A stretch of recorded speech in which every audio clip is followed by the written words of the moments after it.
For the first time in American history, a former president is a convicted criminal. A New York jury found Donald Trump guilty on all 34 counts of falsifying business records in his landmark hush money trial. CBS News political director Fin Gomez joins us with more. Fin, first of all, something like this happens, campaigns, rush to their text out or get you on the phone. What have you started hearing from the Trump camp? Well, the Trump campaign plans. Essentially, what we heard the president say today is what they expect him to say. We're not expecting any other events today. He's not rushing back to Mar-a-Lago, I'm being told. But I've asked if this will have a political impact on what they believe is the trajectory back to the White House. They feel that if anything, it helps the base.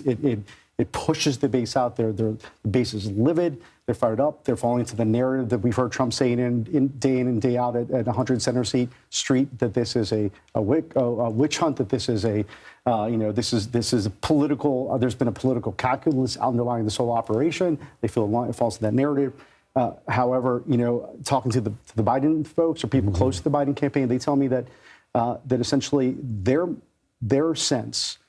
Their perspective is to essentially stay out of it, not get into the mire, right? Right. So, yeah, you don't want to get in the way of your opponent when your opponent's having troubles. Exactly. But going back to the Trump campaign, man cannot live by base alone, one might say, which is to say the base will no doubt see this as further persecution of a man they see as endlessly hounded by everyone, the media included. But what about the voters with whom Trump has trouble within even his own base, which is anybody who's not in the kind of Make America Great Again hardcore? What about those voters who would have been otherwise traditionally Republican voters? Well, we have seen some polling that's come out in recent days. There's one out even today. There was a NewsHour Marist poll that said essentially that voters or likely voters would not be impacted. It really wouldn't move the dial one way or the other. For the most part, we're looking at those 7 battleground states, as you know, John, and the polling that we have seen shows that it's really not a top issue. But about those specific voters that you were referring to, and I would say, like, there's been a lot said about the Haley supporters, if you will, the sort of formerly McCain Republicans who are like traditional conservatives or even moderate, and to them, speaking to top Democrats earlier today, those associated with the Biden campaign, they do feel that this helps their cause. They do feel that those who are on the bubble in those respective 7 states, especially, could have their decision impacted by this. Like, they're not expecting this. They're not expecting any sort of like fantasies here, or any sort of like a huge dial move, if you will. But will it have an impact? They feel yes. Will it have an impact with those persuadable Republican voters somewhere in the middle? They believe they do have a stronger argument now that this has happened. However, John, as you know, probably better than anybody, we have 5 months left until the November 5th election, right? The best thing for Trump politically is that there are 5 months left. The worst thing for Trump politically is that there are 5 months left, because that could be a what do you think this does? Conventions ain't what they used to be, of course, but the sentencing is 5 days before the Republican convention. What do you think this does to that? Just a few days before the convention, right?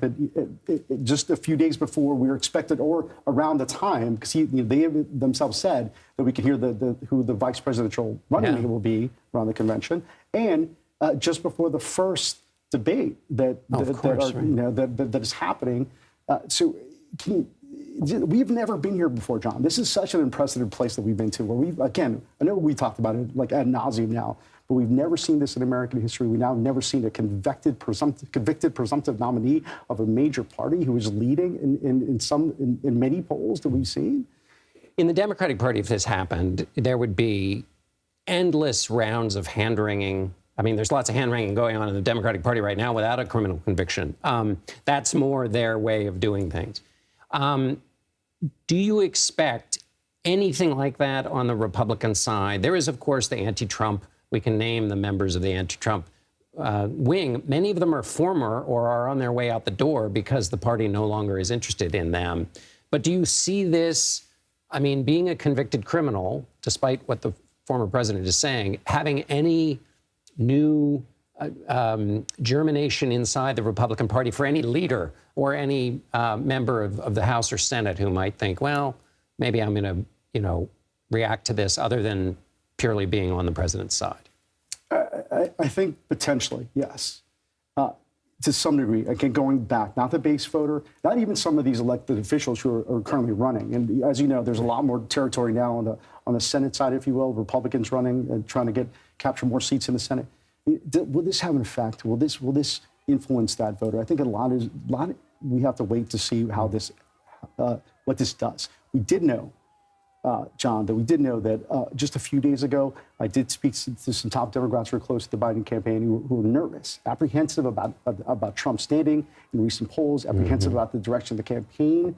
What this does also is that we're not focused fully on this. Yeah. We're focused fully on this conviction, right? So, that kind of goes to the side. And now that's going to get so much attention, their hope is that there will be more focus by these voters who may not be paying attention, who may be just kind of paying attention peripherally. It's a very good point. The low information voter, this is now on the screens of every TV and will be in the maybe break through. That's really interesting. Finn Gomez, thank you so much. Thanks, CBS Sean. News political director.